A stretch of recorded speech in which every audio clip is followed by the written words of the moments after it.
Hello అండి, welcome to my channel. So నేను ఒక 3-4 డేస్కి సరిపడా వెజిటేబుల్స్ అయితే ఇవాళ తెచ్చుకున్నాను, సండే అనేసి.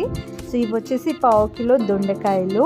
అండ్ ఇది లెమన్ని మనం ఇలా టిష్యూ పేపర్లో ర్యాప్ చేసి పెట్టుకుంటే 1 వీక్ అయినా ఖరాబ్ అవ్వదన్నమాట. సో ఒకరోజు లెమన్ రైస్ చేయడానికి, ఒకరోజు దొండకాయ ఫ్రై చేయడానికి.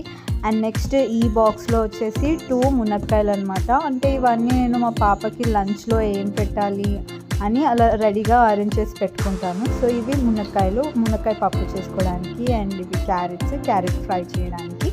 అండ్ నెక్స్ట్ ఈ డబ్బాలో నేను కొత్తిమీర ఇలా అయితే స్టోర్ చేసుకుంటాను. కొత్తిమీరని తెంపేశాక దాని మీద టిష్యూ పేపర్ పెట్టి మూత పెడితే 2 వీక్స్ అయినా ఖరాబ్ అవ్వదన్నమాట, మంచిగా ఉంటుంది. ఈ బాక్సెస్ నేను మీషోలో తీసుకున్నాను. ఆ లింక్ కూడా నేను మీకు కింద డిస్క్రిప్షన్లో మెన్షన్ చేస్తాను.